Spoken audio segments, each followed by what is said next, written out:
Merci beaucoup pour l'invitation justement à partager avec vous un certain nombre d'idées, de tips sur la stratégie et en quoi la PME peut être concernée par cette question de stratégie. Je suis Estelle Braque, je suis chef économiste, banquière, spécialiste des questions monétaires, bancaires et financières.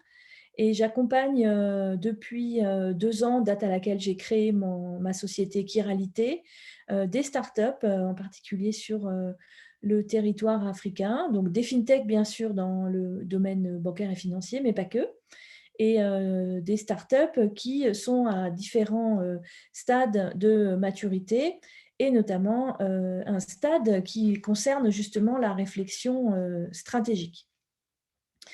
Donc, ce soir, je voulais partager avec vous un certain nombre de grands principes et vous inciter très largement à poser vos questions. C'est une session qui a tout à fait vocation à être interactive et à permettre aussi, si vous avez des exemples concrets, de les partager avec nous si vous le souhaitez. Bien sûr, parce qu'évidemment, tout ce qui est stratégie peut avoir une dimension confidentielle, mais en tout cas, on peut tout à fait, comme nous sommes en petit comité, on peut tout à fait aller dans cette direction.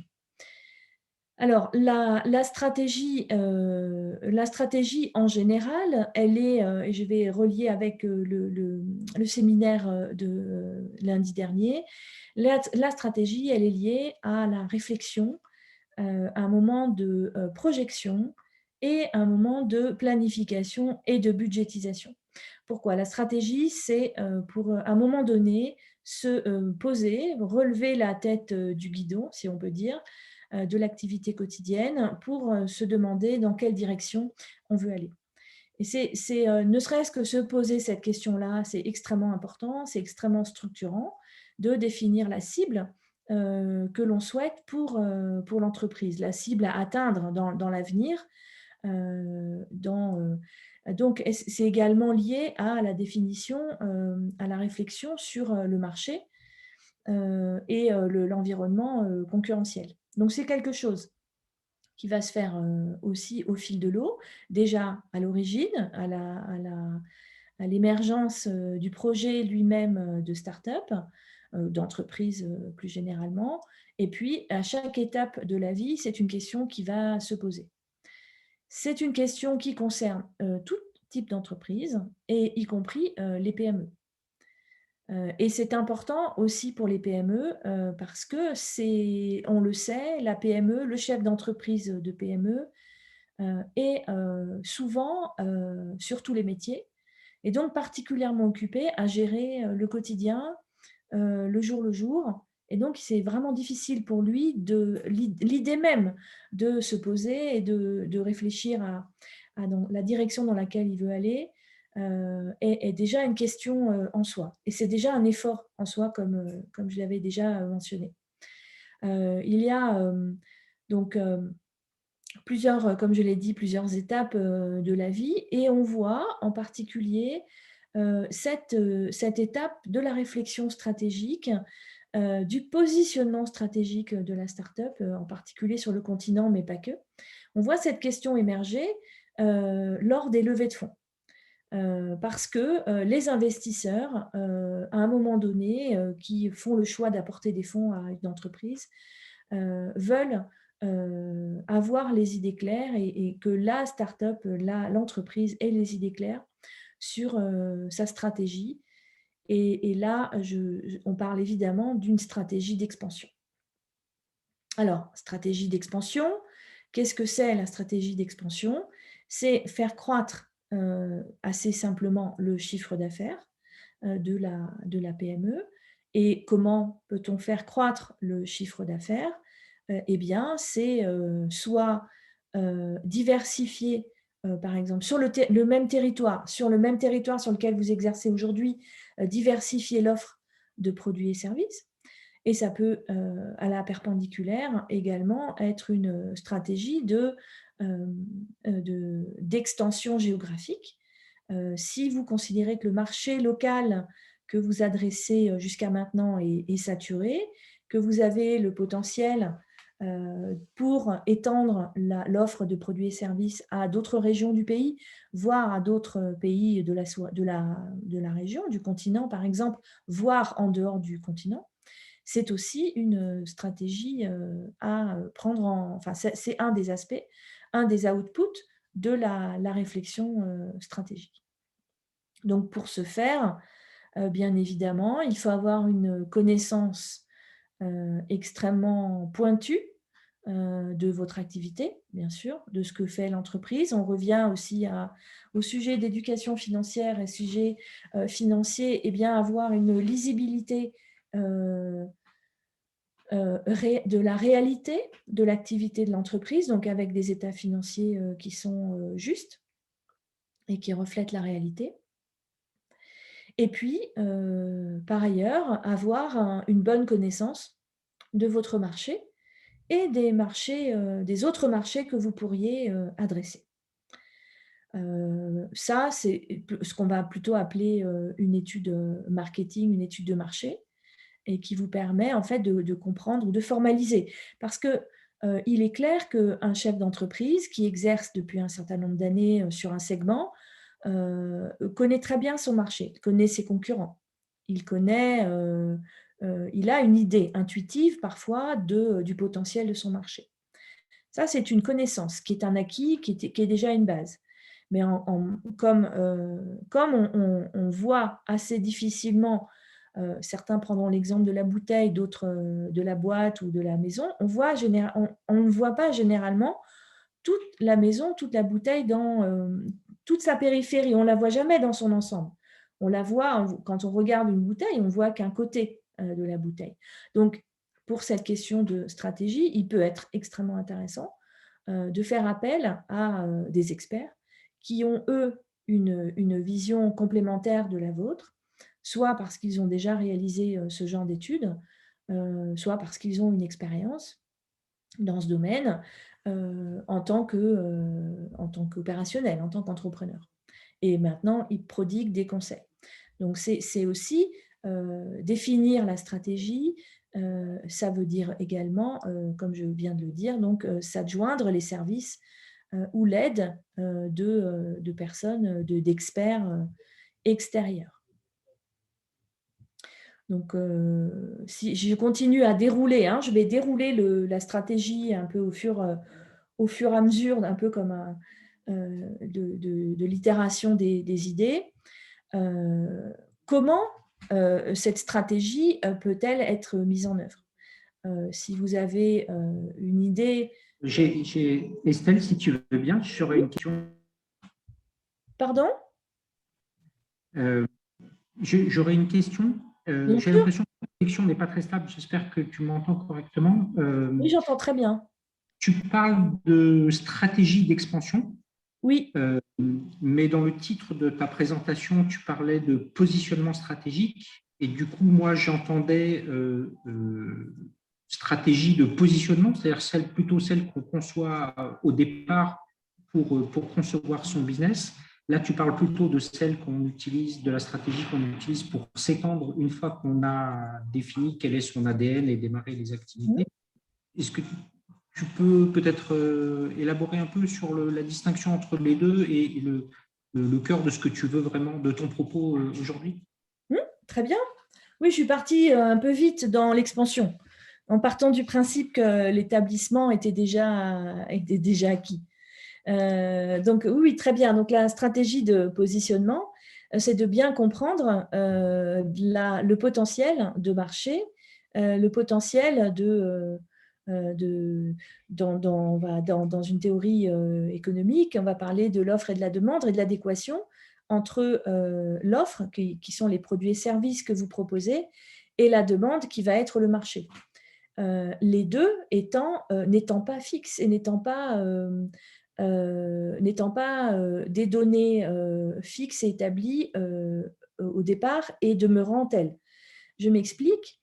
Vous pouvez tout à fait avoir une idée de positionnement de produits et services ou services qui vous semble intéressant de proposer au marché local, marché régional, bien sûr.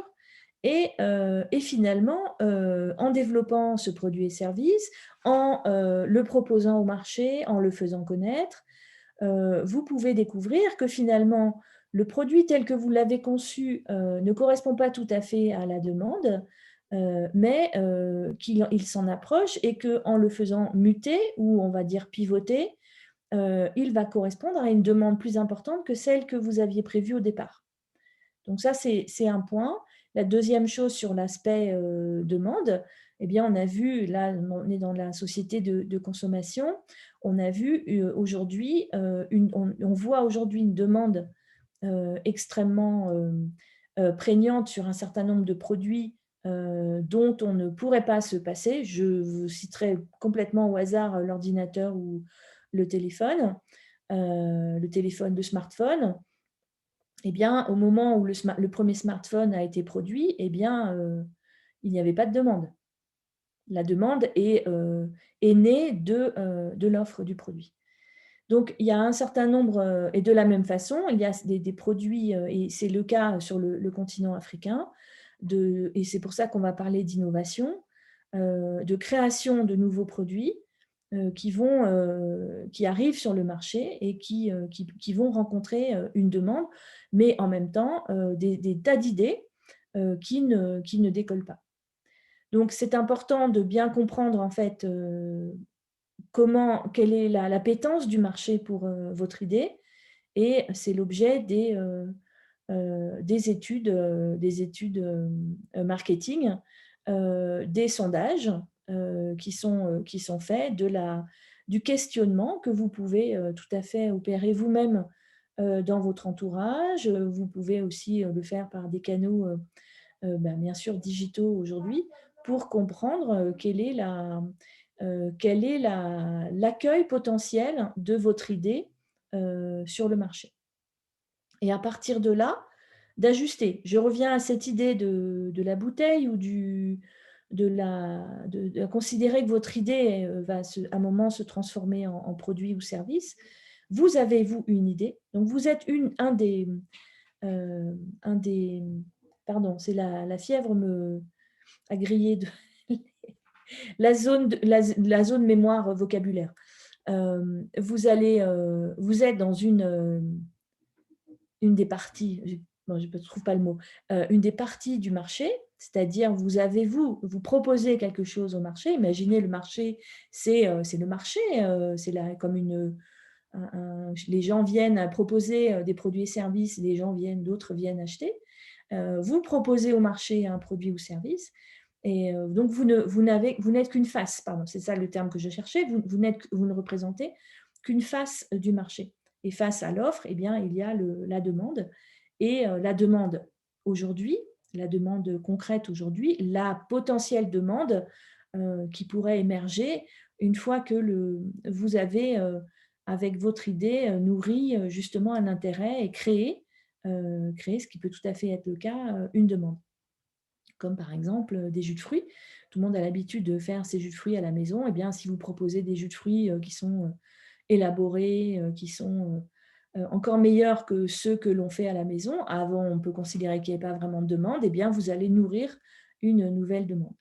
Donc, c'est toutes ces problématiques de sondage du marché, au sens de comprendre, de proposer votre idée, tout en faisant attention de ne pas vous faire shipper votre idée, mais de proposer cette idée et de proposer le produit en test.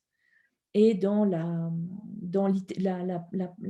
méthode agile d'itération, de développement dans la tech, c'est ce que vous allez proposer d'abord une idée, un concept, et puis ensuite vous allez développer un MVP, un minimum viable product, qui va être testé par une gamme de testeurs que vous aurez choisis, et qui vont eux-mêmes, justement, avec la partie user, la partie utilisateur de ces produits, faire évoluer votre produit, et donc faire évoluer votre positionnement stratégique sur le marché.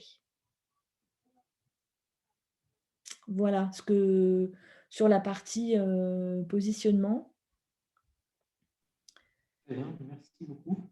Du coup, je pardon de cette interruption. Et je suis certain que la stratégie de croissance intéresse plus les chefs d'entreprise ici présents ou ceux qui nous écouteront sur YouTube que le positionnement. Mais Oui. c'est intéressant d'avoir ton avis dessus. Il faut partir du point de départ, bien sûr. Un produit, un service mal positionné au départ a peu de chances de rencontrer son marché et de croître, ou bien par les erreurs de la nature, les grandes inventions comme la tarte tatin est née d'une erreur, d'une tarte qui est tombée à l'envers. Donc, mais en règle générale, ça sont des cas extrêmement rares.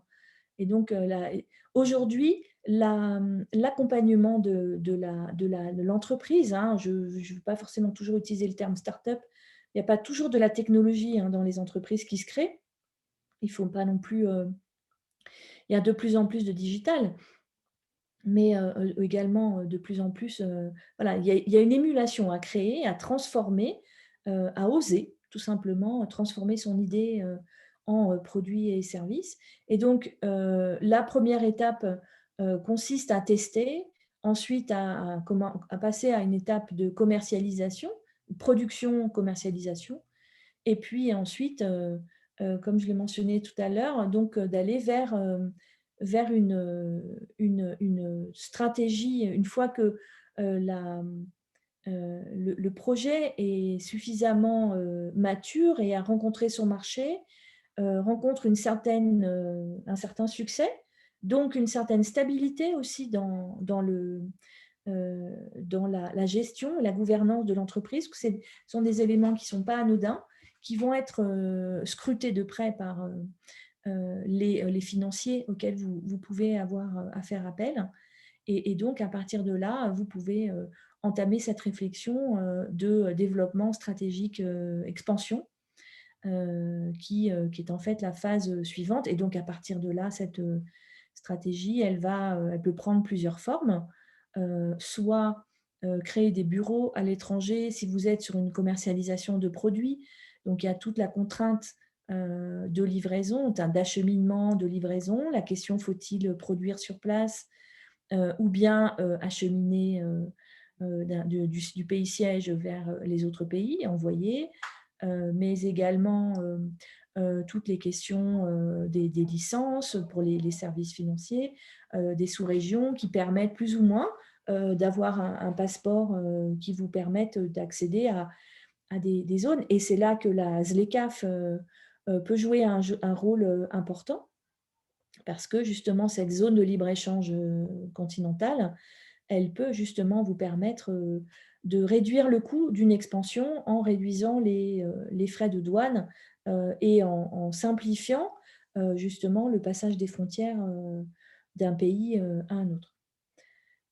Sur la partie stratégie d'expansion, un autre moyen, en fait, une autre forme concrète de cette stratégie, ça peut être aussi acheter. Donc là, je mentionnais création ex nihilo, soit donc d'abord envoyer ensuite créer un bureau, ou bien troisième option, plutôt que de créer ex nihilo, racheter une entreprise existante qui est dans votre domaine d'activité. Je reviendrai après sur un autre domaine. Qui est dans votre domaine et qui vous permet en fait de prendre pied dans un pays ou dans une région, justement en utilisant déjà comme appui cette autre entreprise qui vous fait gagner du temps puisqu'elle est déjà en place, qui vous oblige aussi à une certaine uniformisation, qui vous permet, enfin, qui est en fait cette stratégie-là peut avoir un coût, puisque c'est le coût du rapprochement de deux entités, de la nécessaire euh, du nécessaire traitement financier global. Donc, il y a déjà des ajustements ça ne se fait pas toujours naturellement. Donc, c'est donc la fusion ou acquisition qui est une piste. Et puis, encore une autre stratégie d'expansion, de diversification, d'expansion par la diversification, qui va consister à créer et commercialiser un nouveau produit ou un nouveau service qui peut être soit connexe avec votre activité existante, soit éloigné si vous avez justement perçu une demande sur ce type de produit. Et là, on est sur des intégrations. Donc, dans l'industrie, on va appeler ça une intégration verticale, quand on est sur la diversification. Et si on est sur l'acquisition, non, pardon, je vous dis des bêtises. Si on est sur l'intégration de concurrents et d'agrandissement géographique, on va être sur de l'acquisition, de l'expansion horizontale. Et puis, c'est la troisième mention que je n'ai pas précisée, c'est la possibilité aussi d'intégrer dans votre groupe ou dans votre entreprise, en amont ou en aval, des fournisseurs ou des clients. Et là, c'est une intégration verticale. Voilà, donc ça, c'est un peu tous les types, et c'est assez théorique, les différents types d'expansion. Et là, c'est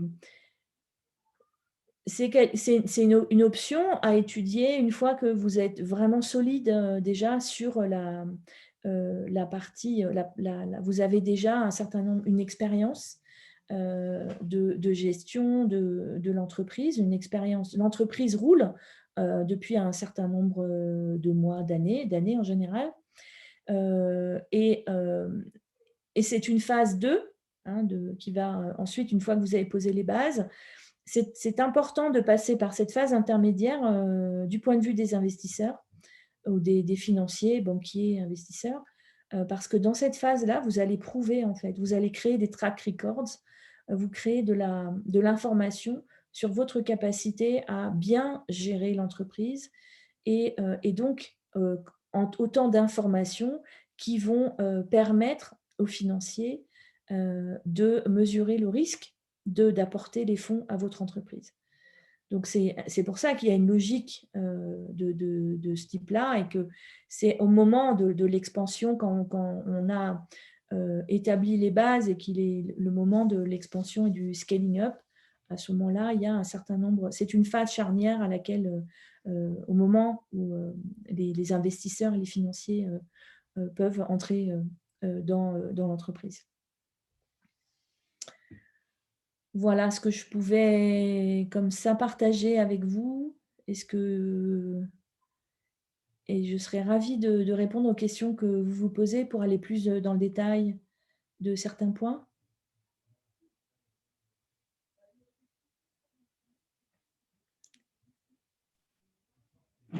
Ah, allô?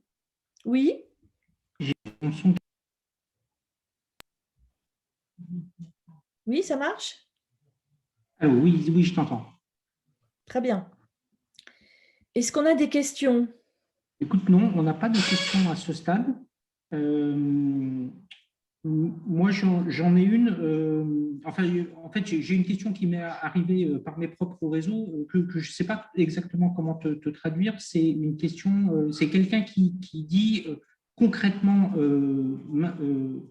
c'est quelqu'un qui a une start-up qui est au Sénégal, qui nous dit qu'aujourd'hui, il a une croissance qui est quasiment nulle et qui demande concrètement qu'est-ce qu'il peut mettre en œuvre pour redémarrer pour redémarrer sa croissance.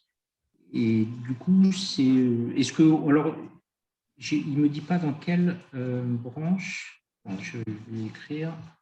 Mais sans être dans la branche, c'est une question extrêmement intéressante parce qu'elle est extrêmement d'actualité avec le Covid. La crise du Covid, enfin surtout les confinements et la situation actuelle a bouleversé les modèles économiques des différentes, de toutes les entreprises. Donc, certaines entreprises qui avaient tout misé sur le digital, la réunion digitale, le stockage de données, la vente en ligne s'en sortent bien, sans citer de nom. Et puis, toutes les entreprises qui avaient basé leur modèle et leur positionnement, on y revient, dans un contexte qui est aujourd'hui différent, bien justement sont en panne de croissance parce qu'ils sont en panne de commercialisation de leurs produits et services qui soit ne sont plus adaptés au marché, soit la distribution n'est pas rendue possible par les conditions, les confinements et la distance. Donc, est-ce que je peux inviter l'entrepreneur, cet entrepreneur à se poser la question déjà de comment, ça peut paraître, hein, je suis désolée je dis ça à travers un écran à distance, mais de se poser la question de qu'est-ce qui marche pas? En quoi le Covid, en quoi la situation contemporaine a bouleversé son modèle économique. Qu'est-ce qu'il peut faire pour y remédier? Bon, dans certains cas, la digitalisation, le fait de pouvoir faire du commerce en ligne, ça peut améliorer les choses, mais c'est pas tout. Et après, c'est repartir, c'est réfléchir en quoi le produit et service service qui est le sien est adapté au marché ou pas.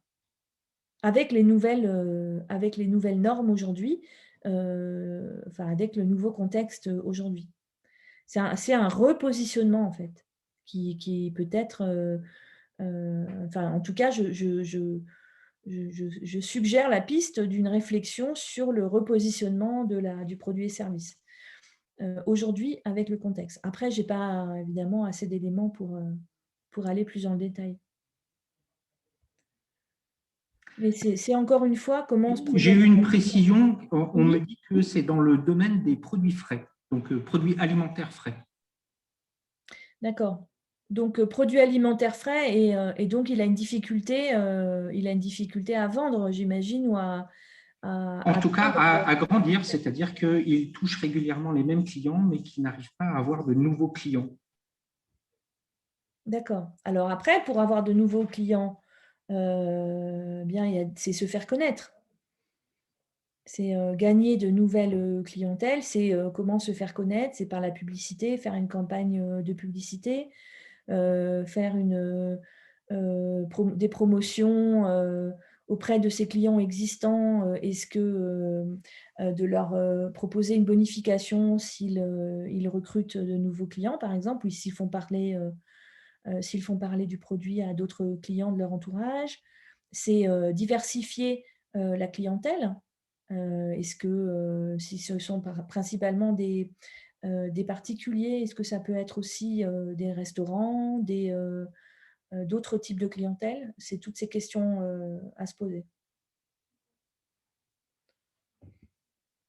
Et une autre question à se poser, qui est un peu plus avancée peut-être, c'est, la question de la transformation.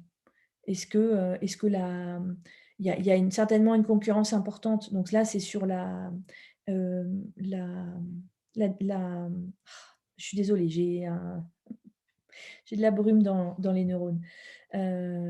C'est se différencier, la différenciation. Si il y a beaucoup de concurrence, en produits frais, peut-être qu'une solution, c'est de proposer des produits transformés à partir de ces produits frais. Et donc à partir de produits soit, je ne sais pas, hein, je suis complètement dans la théorie, mais soit, proposer des plats cuisinés, soit, à manger, à consommer, à livrer, au quotidien, ou bien, de la conserve, ou bien, d'autres choses. Quelques pistes. J'espère qu'elles vous sont utiles. Je croise les doigts. On a une autre question qui vient de tomber, qui parle d'une start-up qui collabore régulièrement avec une entreprise publique. Et lors d'une crise, cette structure a coulé. Donc j'imagine que c'est le fait d'avoir d'avoir un très gros client. Comment à l'avenir doit-elle se positionner pour davantage sécuriser son activité? Eh bien, c'est essayer d'avoir plusieurs clients et c'est important. On parlait, lundi de la planification budgétaire financière ou dans le business plan. Il est important pour les financiers, pour les acteurs, extérieurs à l'entreprise qui ont besoin d'en savoir sur l'entreprise, eh bien, plus la clientèle est diversifiée, mieux c'est, meilleure est la vie ou la note, si je puis dire, sur l'entreprise, justement pour éviter ce genre de choses. Donc il y a un certain nombre de règles implicites qui qui sont de l'ordre de ne pas avoir de clients qui représentent plus de, au moins, enfin, on va dire 50% du chiffre d'affaires. Après, ça va dépendre de votre chiffre d'affaires, ça va dépendre des coûts fixes, etc. Mais c'est important de diversifier la clientèle. Et les fournisseurs également. Hein, c'est important d'avoir, de balancer. Alors, c'est compliqué, hein, à la fois avoir plusieurs fournisseurs et en même temps être en capacité de négocier de bons prix si vous avez plusieurs fournisseurs et donc auprès de chaque fournisseur des volumes moindres. Mais vous pouvez peut-être différencier le type si vous avez plusieurs types de produits que vous achetez chez des fournisseurs, peut-être spécialiser chaque fournisseur sur un produit. Ok.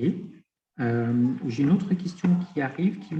Donc on me dit notre activité est très rentable, mais nos revenus sont très réduits. Quelle est la bonne stratégie pour augmenter notre chiffre d'affaires? Alors, alors, vous avez un gros chiffre d'affaires et petit profit. Non, c'est le contraire. Gros profit, mais enfin, grosse marge et petit chiffre d'affaires. Comment accélérer? Ah, mais c'est sympa ça, grosse marge et petit chiffre d'affaires. Enfin, en tout cas, la partie grosse marge, c'est bien. Alors, si vous avez une grosse marge et ça veut dire qu'il est probable que vous avez il y a un effet ciseau. Vous pouvez envisager si vous avez une grosse marge, si vous avez des prix assez élevés. Une hypothèse serait de baisser vos prix. Après, il faut bien y réfléchir avant de le faire, hein, mais de baisser vos prix pour attirer plus de clients, pour générer plus de chiffre d'affaires. Mais attention, si vous générez plus de chiffre d'affaires avec des prix moindres, avec donc une marge moindre, enfin, vous générez un chiffre d'affaires, si vous augmentez les volumes de vente, pardon, je reformule, avec des prix inférieurs, vous allez augmenter les volumes, mais à un moment donné, si c'est mal calculé, vous n'allez pas augmenter le chiffre d'affaires. Mais il y a cette question de peut-être, pouvez-vous vendre plus? Donc, c'est l'effet volume. Mais pour gagner en volume, donc soit la piste que je mentionnais, c'est de baisser les prix, soit les prix sont tout à fait acceptés par le marché, c'est vous faire connaître et étendre votre domaine d'exercice.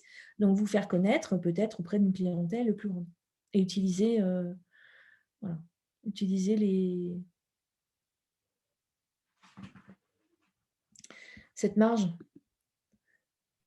D'accord, très bien. J'ai une question d'une entreprise qui fait de la poterie et de la vaisselle au Bénin et qui réfléchit à l'internationalisation, Mmh. donc une croissance géographique dont vous parliez tout à l'heure. Ils s'inquiètent de la baisse de leur marge du fait des coûts de l'internationalisation. À quoi est-ce qu'il faut s'attendre si on commercialise des produits depuis le Bénin vers le Sénégal, le Cameroun ou la Côte d'Ivoire, par exemple? Et en sortant du territoire, vous allez rencontrer une concurrence plus importante que celle que vous connaissez chez vous. Donc, il est important de voir si cette concurrence va tirer les prix vers le bas ou pas. Donc, ça, c'est la première chose, c'est sur l'effet prix. La deuxième chose, c'est est-ce qu'il y a des normes différentes et donc plus strictes qui peuvent pénaliser votre marge. Et en tout cas, ces normes vont vous obliger à avoir un niveau des contraintes sur la qualité, par exemple, qui sont différentes et qui renchérissent les coûts des Alors, produits. dans la poterie, je ne pense pas qu'il y ait de Il normes n'y a pas de contraintes de particulières, ce type-là. Ouais. mais ils vont plutôt avoir des coûts de commercialisation, de douane, enfin, je ne sais pas exactement quels vont être les coûts qui vont rentrer, mais c'est ça qui les inquiète, si j'ai bien compris. Oui, il y a les coûts de transport, ou bien si vous choisissez de produire à l'étranger dans ces pays-là, bien évidemment, le coût de mise en œuvre, le coût d'installation d'une nouvelle d'artisan, de production, d'un lieu de production. Mais sinon, vous êtes dans la poterie, donc c'est le coût du transport et le coût du transport sécurisé dans le sens où la poterie arrive en bon état. Et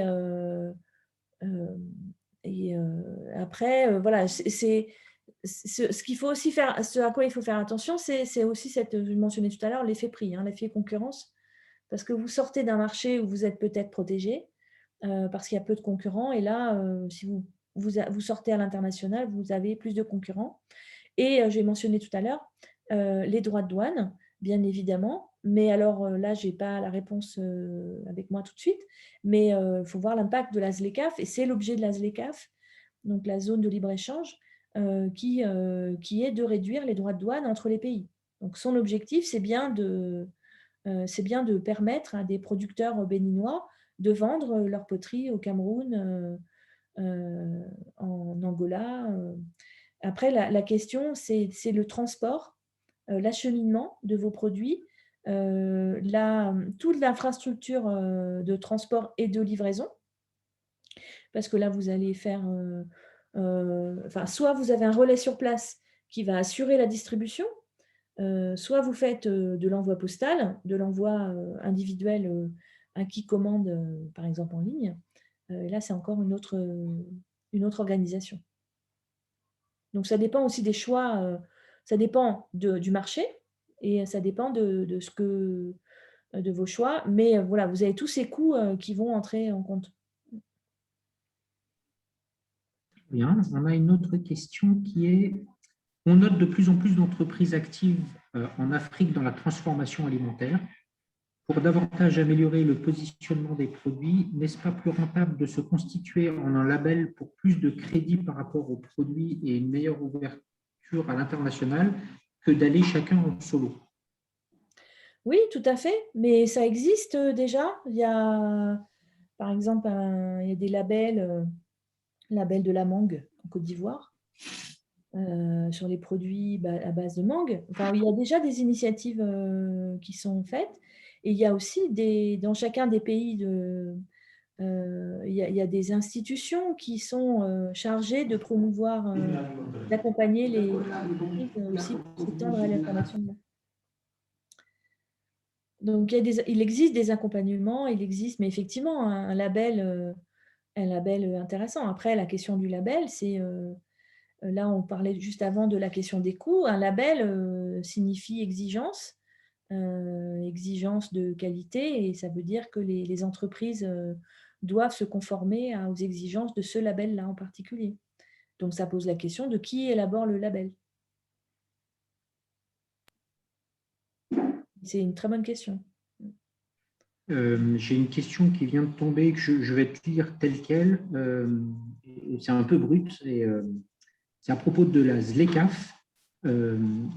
Qui dit on est d'accord qu'il y a pour l'instant seulement des effets d'annonce et aucun mécanisme concret. Oui, on est d'accord qu'on en parle beaucoup et que les droits de douane n'ont pas encore disparu.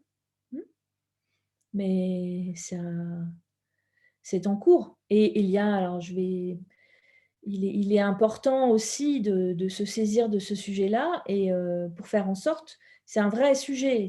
La ZLECAf peut mettre en danger les entreprises africaines, dans ce sens que avoir un territoire, un continent africain accessible indifféremment sans droit de douane est extrêmement intéressant pour des partenaires étrangers, sans secret, par exemple la Chine, qui est déjà très présente sur le continent avec ses produits et services, et qui pourrait qui pourrait entrer sur le marché africain avec des produits pas chers, qui font concurrence à la production locale. Donc là, il y a un vrai sujet politique de protection de la production locale. Un sujet auquel il faut être très attentif. Tu veux dire que le risque, ce serait que la ZLECAf soit une porte d'entrée pour la Chine? Oui, oui, puisque la Chine, il suffit qu'elle entre dans un pays et elle distribue ses produits dans tous les pays du continent sans droit de douane. Alors que là, il y a du traitement de douane dans chacun des pays, chacun des pays. Là, il y aurait un traitement de douane uniquement à l'entrée du continent. Et la Chine ça donnerait accès à la Chine à un marché à l'échelle du continent. Ce qu'on a fait en Europe, hein, l'Europe est un marché de 500 millions d'habitants, c'est souvent décrit comme tel. Et vous entrez, il suffit d'implanter une usine à un endroit en Europe. C'est ce que font par exemple les producteurs de voitures. Ils ont créé une usine en Europe et ils distribuent, ils produisent et ils distribuent sans droit de douane sur tout le continent. Donc la ZLECAf, il est important d'être vigilant par rapport à ça parce que la structure entrepreneuriale et le tissu des entreprises en Afrique est quand même composé à plus de 80-85% de TPE, PME qui ne sont pas individuellement en capacité de résister à une offre moins chère. Donc c'est aussi une question là plus sociétale de promouvoir la production locale, de promouvoir, on voit, hein, il y a des courants, il y a des initiatives nombreuses dans tous les pays, en particulier francophones, la production locale de riz au Sénégal, toute cette polémique aussi sur les poulets, les morceaux de poulet congelés qui venaient d'Europe, qui ont complètement bouleversé la production de poulet en Afrique de l'Ouest. Et donc, la reprise en main, en fait, les initiatives et de dire, eh ben, OK, moi, je vends des produits qui sont un peu plus chers, hein, mais c'est made in Bénin, made in Sénégal. Et donc, là, c'est un changement, c'est sociétal. C'est la question de ne plus chercher uniquement le pas cher, mais chercher à promouvoir l'emploi du voisin. Et donc, c'est un cercle vertueux.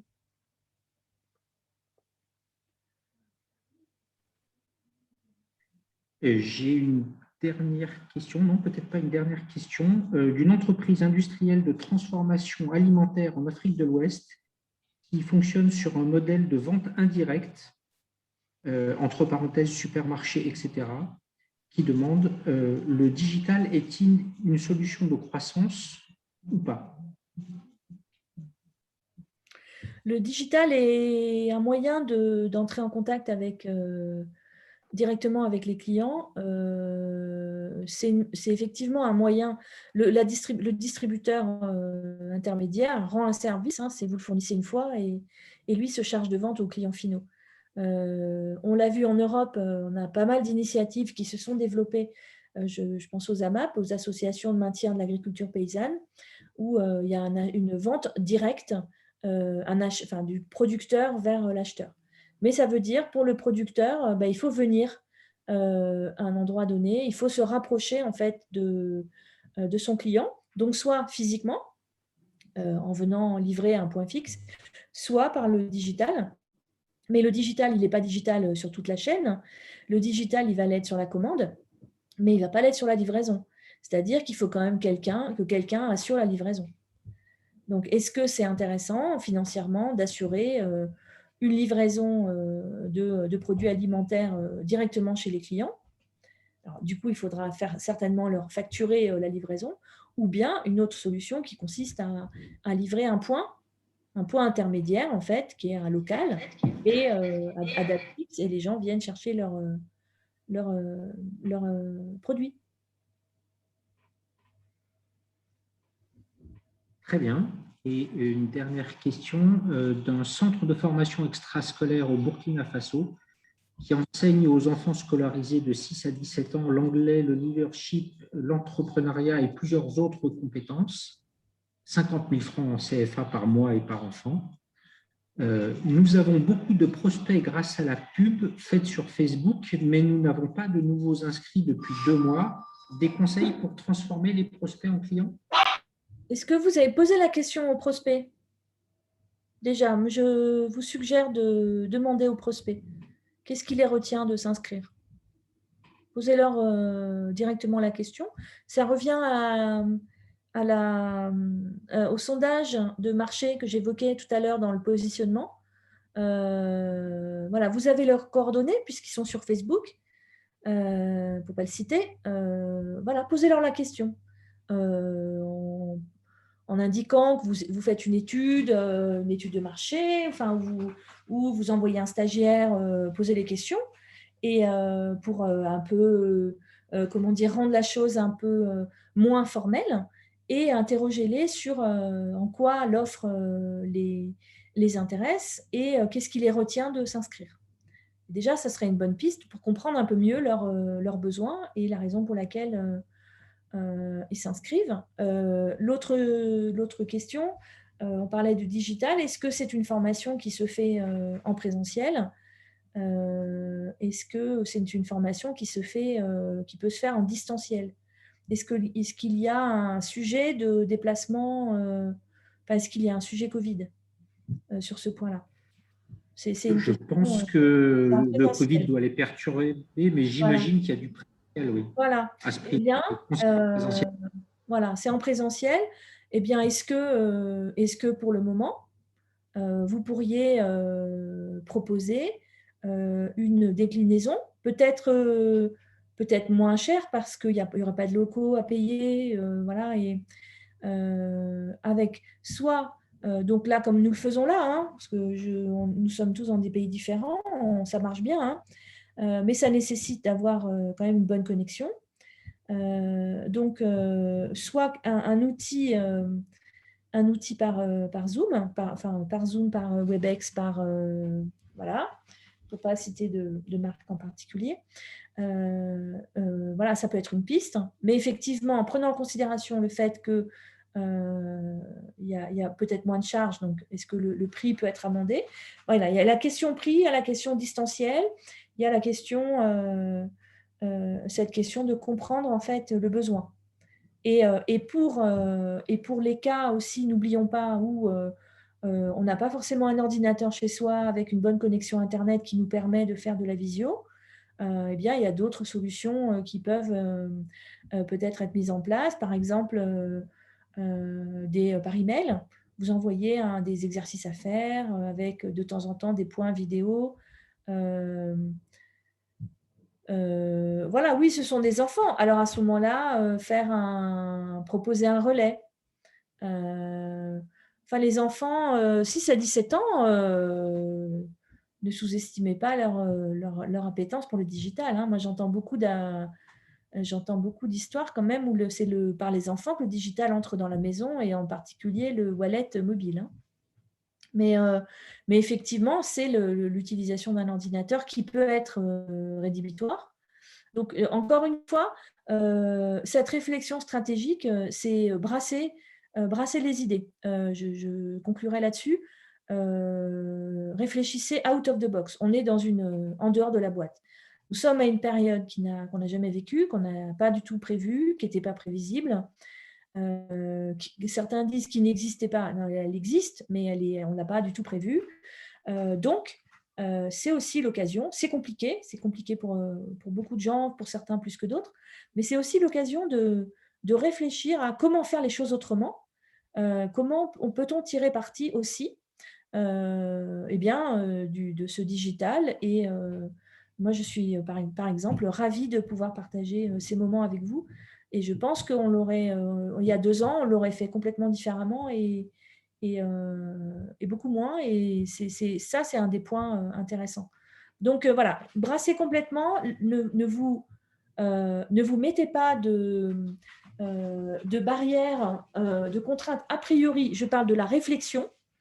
Réfléchissez tous azimuts, laissez venir vos idées et voyez celles qui sont concrétisables à court terme, à moyen terme, à long terme. Bien, merci beaucoup Estelle. Et je mets mon grain de sel, mais j'aime beaucoup ton idée de demander aux prospects. Je pense effectivement il y a assez peu de personnes aussi bien placées que les prospects pour répondre à la question de pourquoi il n'y a pas plus de croissance, pourquoi il n'y a pas plus de clients. Et je recommande que ce ne soit pas un stagiaire qui s'en occupe. Je pense que c'est plus le travail du chef d'entreprise que du stagiaire dans ce cas-là.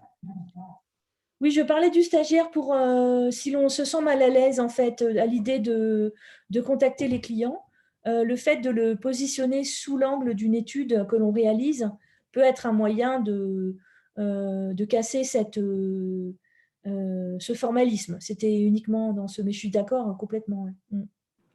Bon point, très bien. Eh bien, ceci nous amène à la fin de cette présentation.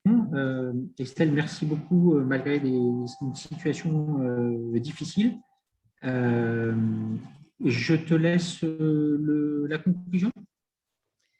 Eh bien, merci à tous et j'étais ravie de partager ces moments avec vous et je vous incite justement à voir dans quelle mesure ce moment compliqué peut aussi rebattre les cartes et vous ouvrir de nouvelles opportunités. Parfait. Merci beaucoup. Merci à Merci. tous les participants. Merci à GreenTech d'avoir rendu tout ça possible. Et on vous souhaite à tous une très bonne après-midi et rendez-vous en ligne très bientôt.